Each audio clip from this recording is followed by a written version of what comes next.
It's the daily grind, and we'll cry if we want to. Cry if we want to. Cry if we want to. You would cry too if it happened to you. I had eye drops and everything for the bit. I sold out for that one. Welcome to the daily grind. I'm your host, Luke Hatmaker. I'm not crying. It was a bit. I am sad though. It's Friday, and I'm with my guy Rusty. How are you, brother? Are you good, feeling man. like I am?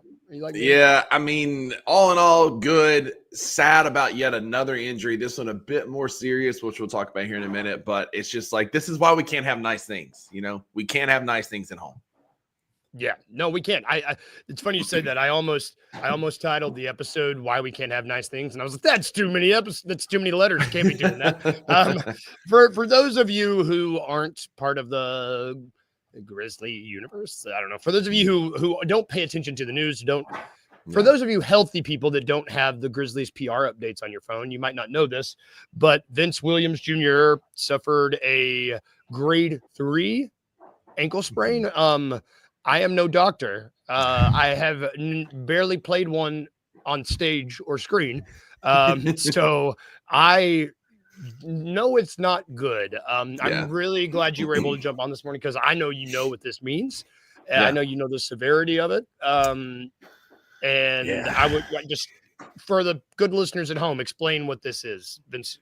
So those of you who don't know, I'm a doctor of physical therapy. I've been a PT now for 11 years, a lot of time in the sports rehab world. So it's not great. Grade 3 is about as severe as you could get. There's a grade 4, but that comes with an avulsion where the ligament not only ruptures, but it pulls some bone off. So thankfully we didn't get that.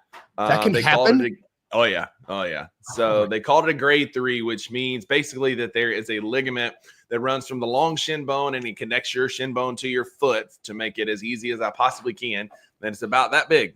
Well, when you roll that ankle, it'll get stretched. And that's what Zach Edey did. That's what most of us has done in our athletic career. What Vince actually did is ruptured that little ligament. We'll call it the ATFL. He ruptured that. So there's going to have to be some healing. The body's going to have to lay down some collagen fibers, some scar tissue to try and get that thing to reconnect. Basically, yes, we're reevaluating him in 4 weeks. I'll be shocked if we see him playing any sooner than 6, probably 8 weeks. So 2025, probably. Mm-hmm. We'll probably, if I was a betting man, I'd bet we get Gigi back before we see Vince back. Oh my God. Just because of the severity of a grade 3. I mean, they're no joke at all. And so it's not great for Vince. And I'm trying not to be Debbie Downer. It sucks, man. Cause that's a tough, and it looked bad when he went down. It looked real bad. And it unfortunately was confirmed to be just that. Yeah, it was one of those where even when Brevin Knight, shout out BK, when Brevin is like, I don't need to see that again. I was like, oh no, that's not good. So he just crumpled, and the way that leg folded, it was just like, oh God. So that ligament literally just like just ruptures. The whole thing, so it just popped. It's small enough to where it can just pop. Mm-hmm. Oh my God. Okay, so that's not good. It's no, really they don't typically do surgery real quick. Okay. They're not going to do surgery on it because they want the body to kind of reheal it. Because if they do, they have to go put in a plate and screws, and they have to take that out, and it's just a whole big thing. They typically save that for a grade 4 and above, meaning like grade 4 fracture. They're just going to hope that the body lays down the collagen fibers. They're going to be doing a lot of PT already, trying to keep the motion there, but it's going to create a lot of instability for a few months to come. You answered my question for me. I was like, that sounds bad. Is it surgery bad? So knowing how the Grizzlies do you expect them to do what, like I know with Jaren, they chose to repair, not replace. Do you expect them just to let this heal and don't go in and surge? I mean, that's what the Grizzlies seem to have done in the past. Yep, I think so. I think just like with Cam Spencer, we didn't repair his, because there's so many complications that come with surgery. You got new scar tissue. You've got to learn new motor patterns. You've got to re-educate the nerves and muscles down in there. I can nerd out on it for a while. I'm not anti-surgery. I'm not anti-surgery, but like if you can avoid surgery at all costs, I think we all know that. That's pretty low-hanging fruit. Yes. They're going to start early mobilization. They're going to get some way through it. They're going to start doing things to help it to heal. But knowing the Grizzlies, we're going to slow play this thing like a mug, and we may not see this man until end of January. Man, it's just such a unselfishly, like just take a step back as not a teammate. It sucks for him because he got back. The dude's been missing out on so much basketball activities, and you can tell when a guy is out there and he's doing what he loves to do. You know, I would argue that not everyone out. It's a job for some people. I don't think this is a job for Vince Williams Jr. I mean, Nikola Jokic would rather be with horses. Like, he hates his day job, right? Yes, and Vince loves to hoop. I mean, when you're out there and you're smiling while you're cutting somebody's water off and being maniacal and just an unbelievable defender, like, you love ball and that's what you want to do. And so I hate to see it. Like I said, he just got back. Seems like a great teammate. And I've been championing him for weeks that he is going to be the difference maker for this team with our perimeter defense. And just when he comes back to fix it, he out. So it's such a bummer. And shout out to everybody in the comments. I see a lot of new guys. I guess you've been hopping in here with us. Scott James, Kai Soto. It's good to see you guys in here. Like, thank you. And thank you for talking. I don't know why everyone doesn't wear high tops. It's probably my biggest complaint with the jaw shoe. I don't know why jaw doesn't design a jaw that's a high top at this point, because it seems that, I mean, what we're talking about, 3 dudes that like Edie, Vince, Cam, all hurt their ankles. Like, is Jake LaRavia sitting in the locker room with like a hammer like Tanya Harding, even though we've seen this on camera, we know that's not what's happening. But like, is it the trainings? Like, why does this keep happening? I think it's bad luck, honestly, because it's literally bad luck. You put people in high tops and then you're going to have a higher incidence of knee injuries, because when your ankle can't move and you go to roll your ankle, that force is going to go somewhere. It's going to go right up to a knee and it's going to pop an ACL, and then you have bigger fish to fry. So high tops aren't necessarily always the answer. Same with like taping, bracing and stuff.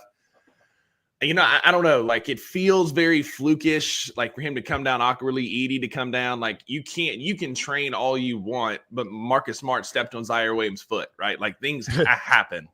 But what you can do, and this is where my questions are, like, what are we doing for like in-season strength and conditioning? Like, we know they don't practice. They're professionals. They're not out there running 5-on-5 drills or doing layup lines like we used to do back in high school.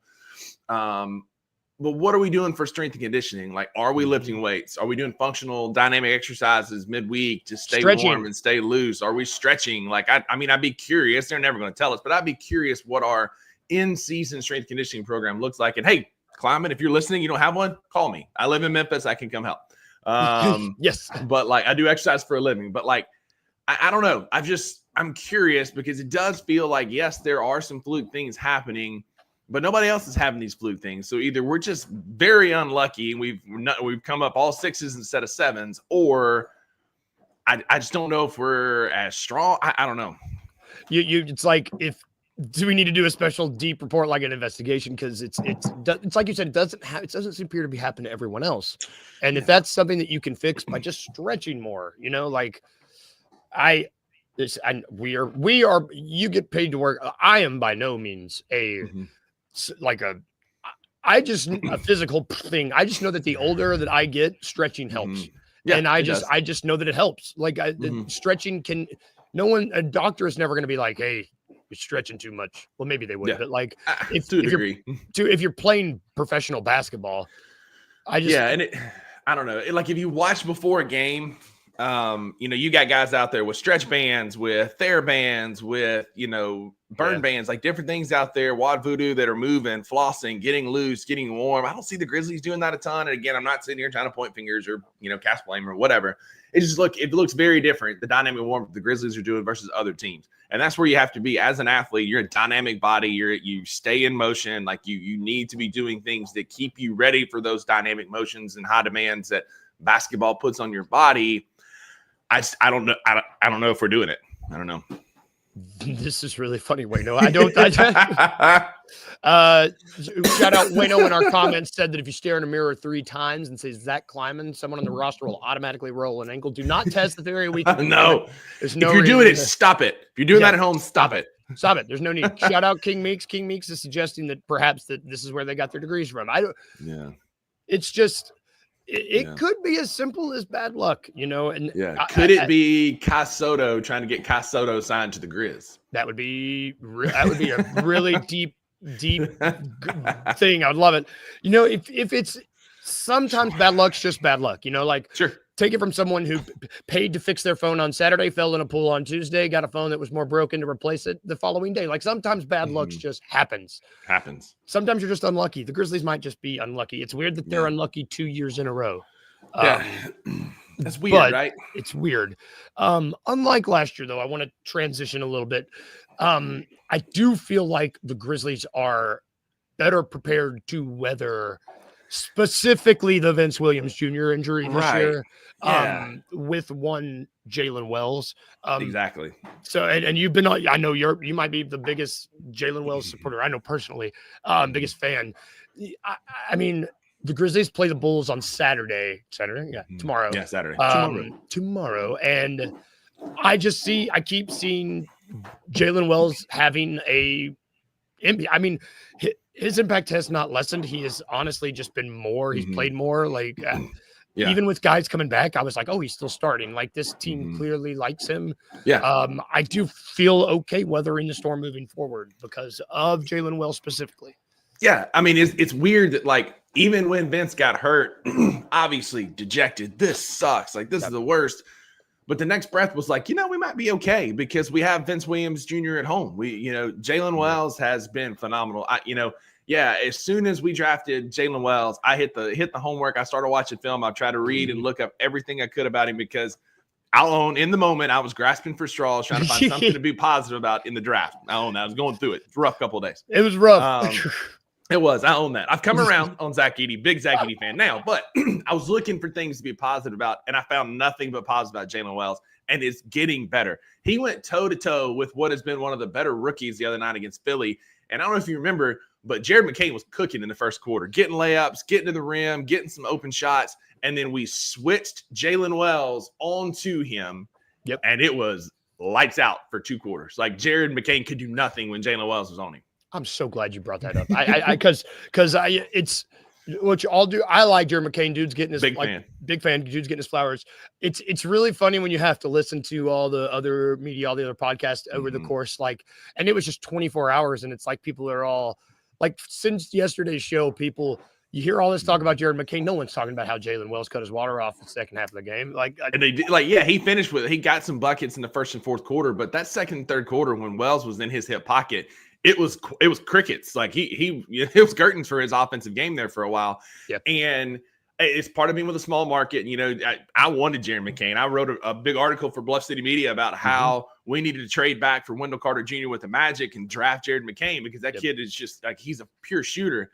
But Jalen Wells was giving him work the other night.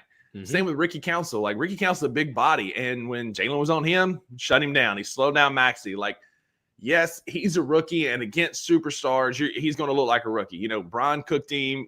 There have been, guys that have played fairly well against him because he's a rookie. But we're going to need him because Zach LaVine has been on an absolute heater for the Bulls here lately. And so we're going to need that defense that Vince was going to provide. I don't know that we're going to get it from Marcus because, I hope he's feeling better, but he's undoubtedly got like the worst illness that has ever befallen a professional athlete. I don't know what's going on there, man. I mean, it could also be Trey Blackitis. That's going around this time of the year. I don't know. But we're going to need Jalen Wells in a big capacity tomorrow night without Vince. And Jalen appears like the guy that can step up and do that. Yeah, I completely agree. And I don't know if we've gotten we won't get the injury report for tomorrow's game until later. But are we going to roll out the same – God, I hope we do the same shortened rotation on Saturday where we just do 7 guys, 8 guys. Right. Wasn't that wonderful? Like, it forced his hand, but Desmond Bane, like we talked about with Parrish yesterday, Desmond finally played 32 minutes. Like, oh my gosh, your best player played the most. Oh, it was beautiful. It was beautiful. It's really wild how this team looks really like a complete basketball team when you play it like one. It's really interesting because everybody that played over 20 minutes had double figures, and it's Jaren got in a rhythm. Jaren started slow. He got in foul trouble early, but he got in a rhythm late. Dez went on a heater, and he didn't take him out. Like, he left him in. Like, we've talked about this. It's been talked about on other shows. Like, how many times we've seen Luke hit back-to-back or 3 out of 4 threes, and then he goes to the bench. Well, Dez just got hot. He was feeling it, running down the court, all the good swagger back. And he left him in the game, and it was beautiful. So shout out Taylor Jenkins. I'm a big critic of him. We won't talk about it. Like, if tonight, please end, or tomorrow night, please end the game with a point guard in the game. I'll say that. But props for playing a smaller rotation. Okay, yeah, we need to end this game with a point guard because we didn't get to talk much about that yesterday. There was I could be wrong, but I think I looked at my phone and it was 111 to 90, and then I looked at my phone and it was 115 to 111. That's what happened. Desmond Bane was on a heater, and again, it's a positionless offense. I hear you, but he was essentially running the 2-guard. We had Scottie Pippen in there, we had Luke in there, kind of facilitating the ball, and Dez could move around and do what Dez does: get downhill, get open shots, get around, right? Well, we took him out and put Dez at the 1, and Dez was now the facilitator, which he can do. But what we need Desmond Bane doing is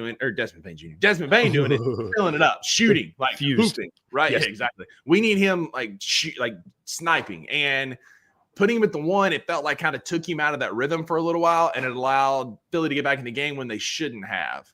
Yeah. And that was kind of some questionable rotation. Color me shocked, but.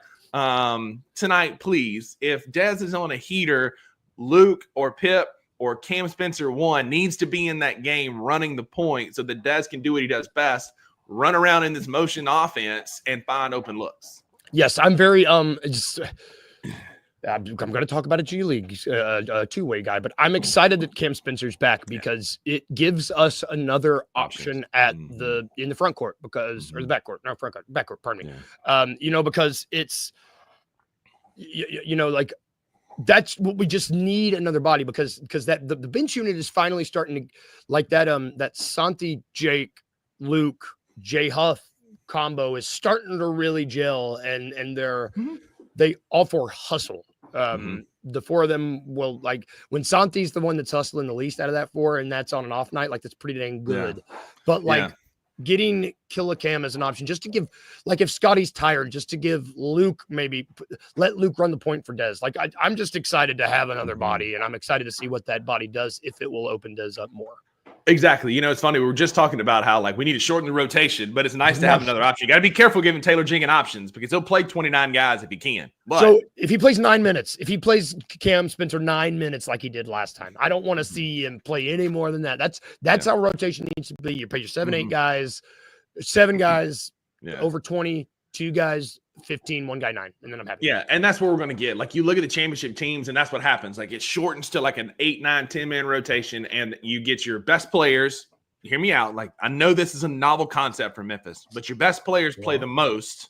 Your bench players play kind of a middle tier, and then your fringe rotation guys play 10 minutes at the most.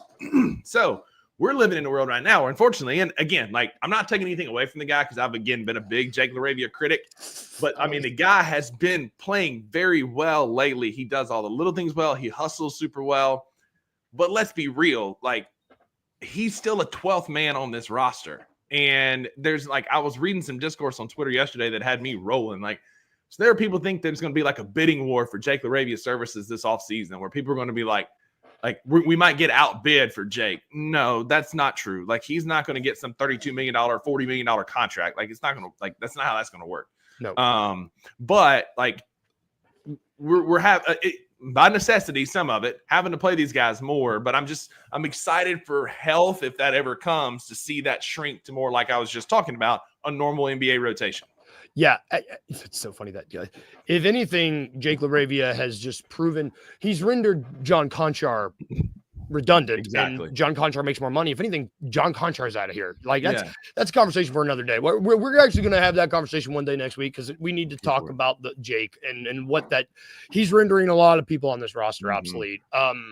Do you think, last thing before we take a break, I mean, I think the Grizzlies are going to win. I mean, ESPN by this team earlier. Yeah, ESPN actually is projecting a Chicago win, 51 to 48%. I think because it's at Chicago, because they beat us last time. Zach LaVine's been on a heater. They're always going to favor the big market. But I agree. I think that we go back and get some revenge on Chicago. Look, we come out with the energy that we came out against the Nuggets on Tuesday night, they're going to run us out of the United Center. But if we come out with the energy that we came out against the Sixers, we're going to beat this hapless Chicago team, no doubt. Yeah, and I hope we don't end up being that team that sucks after having multiple days off and then is really able to kick butt on the second night of a back-to-back. I really hope that doesn't happen. Yeah. If Levine, Wayno said it really well. If Levine is on fire from beyond the arc and we defend it like crap, like we do this game, it might be a long night, especially if we're not hitting shots. Yeah, because that's what happened. They were absolutely lethal from beyond the arc, and we just let them pull away by allowing big shots. So Jalen Wells, I've been championing you, brother. Make it happen. Like, make me look good. Let's go. Yeah, make that money tonight, Jalen. We're gonna make your rookie contract. You go make money someday, brother. But we're gonna take a quick break, and when we get back, we're gonna talk about the weekend because it's here. I got a fun weekend. Let's go. Oh, heck yeah! I'm glad because I don't. We'll talk about it after this weekend. I think Zach Edey played well. He got his fouls in. He got him in for sure. But we saw some flashes of really what he can do. Whether that's setting screens or just blocking shots or just making guys change their mind about shots or just affecting the quality of shots that guys were getting in the game. We saw that a lot. They gotta use him though, man. They gotta be able to find him a little bit. I was about to say they especially the whole first quarter. It was like because I think that lob that y'all had him, that was his first points of the game. So it was like the whole first quarter, I did peep that. It was like, I see everybody else attempting 5+ shots. Right. Y'all got to find a way to give Zach Edey something like at some point. Everything was running well last night, right? The offense was flowing well. It's going to come a stretch of time where they're going to be stagnant. And at that time, that's when I expect them. Okay, hey, let's run the post play to Zach Edey. Tune in to the Anthony Sane Show Wednesdays and Fridays at 12 p.m. weekly on the Bluff City Media YouTube channel.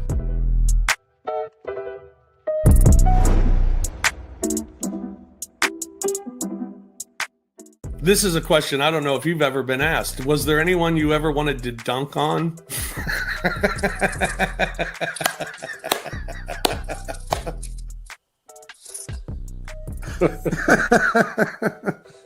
I'm sorry. I'm sorry. I'm glad you haven't getting a big kick out of that one. I think you've been waiting all day for that. Waiting all day to get that little jokey joke in. Oh, you got a joke. But yeah, I always wanted to dunk in the game. That's what I wanted to do.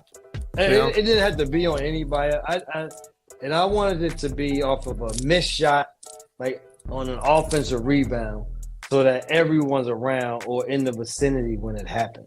Did you ever dunk in practice and get overly excited? Yes. and everybody be like, well, are you going to do it in a game? And I'm like, no. Tune in to the Night Court Podcast with your hosts, Rob Fisher and Brevin Knight, on the Bluff City Media YouTube channel.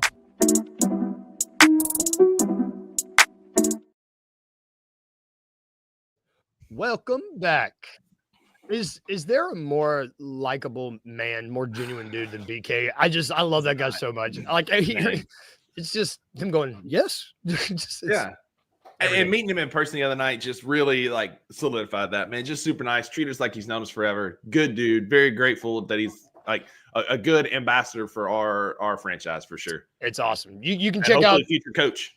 Oh yeah, God, say it, put it out there. You can catch him and Fish. You can catch Night Court. That's every Wednesday. God, that's the one I always forget. It's every Wednesday. Wednesday. I don't know. It's Anthony Sane Show is Wednesday and Friday at noon. You can catch that today. Grizz 901 Live every weekday after the show, followed by Grizz After Dark with Chris and Sane. We got No Bluffing on Monday, and I'm excited for this today.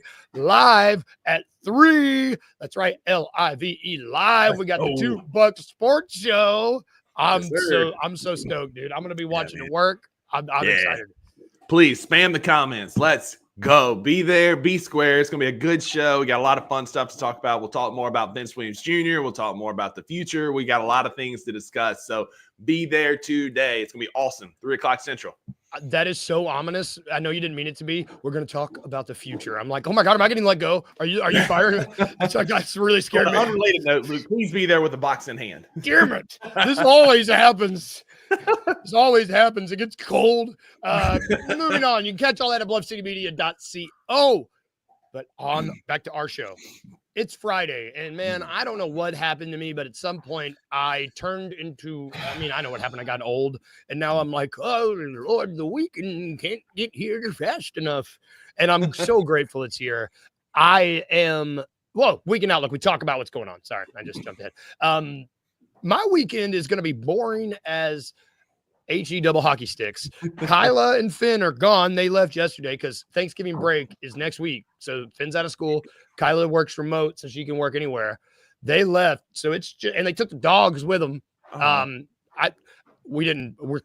We're still together. That sounded like we're divorced. She left and took the dogs. She took the dogs. Country song.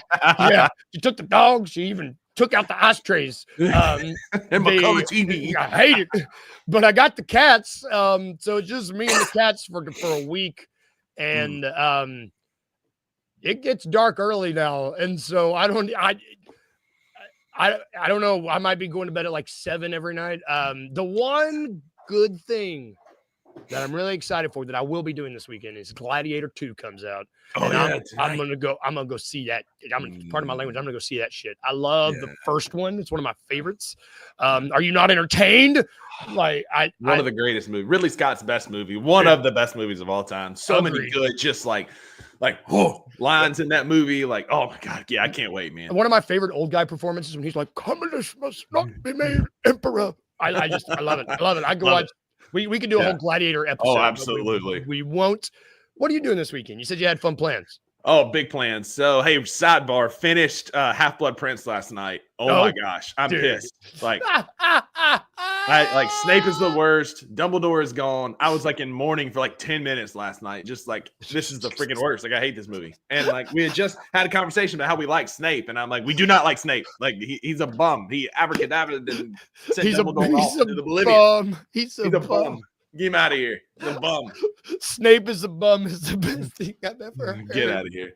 Anyway, so in order to recover from what that was, Maggie's birthday was a couple of weeks ago, and for her birthday tomorrow night, we are going to see one Justin Timberlake at the FedEx Forum. Oh, stoked, man. I'm not he's not like my style of music, but he's a great entertainer. He's Maggie's favorite. I'm super stoked to go be entertained. It's gonna be awesome. I've seen the videos. I guess he has a flying stage. Mm-hmm. So she saw the show in Tulsa back earlier this year and got us tickets next to it's like we're right at his secondary stage. And so he's going to come be like right in front of us, dude. So I'm going to be in the Forum, not watching the Grizzlies, but I'm going to be there to watch JT, and I'm stoked. So we're going to this great restaurant. If you live in Memphis, it's called Flight, and I'm super stoked about it. It's like, hadn't been there like 15 years, super stoked to go there tomorrow night. And then Sunday, I have a tradition ever since, I grew up with artificial trees and always saw these families that were that had these live trees, right? Like National Lampoons, Christmas Vacation, all these things, right? And I always wanted one. And so I had that tradition. I got Maggie into it this year. She got her first live tree. It's up. We've got lights on it. And on Sunday, we're going to decorate it. It's going to be a good time. Tree trimming. We're going to do all the little holiday treats and tasty things. It's going to be a good weekend, man. A real good weekend. Dude, that is a good weekend. It's time, dude. It's time for every weekend to be good. It's time. That's awesome. You can see JT and decorate Christmas. And eat a flight. I stay winning, man. That's all I can say. Yeah, shit. What cats? What are you cooking? What are we doing for dinner? That's stay winning, man. That's good to do for the show today because I got you got JT and good food. I got 2 cats. Everybody, thank you for joining us. King Meeks, I guess. Kai Soto, everybody. We had a lot of people joining us today. Yeah. DG, thank you guys. I say it every show, but I've seen y'all watch it. Just makes my day. I know it makes the rest of the day awesome. Yeah, we appreciate it. Have a good weekend. Be safe. Watch the Grizzlies tomorrow. Watch them win. Hopefully, fingers crossed. Yeah. If we can leave you with anything today, anything over the weekend, remember these 2 things. Just these 2 things. Remember to be a little weird, just a little bit, and remember to smile, guys. Have a good weekend. We'll see y'all on Monday.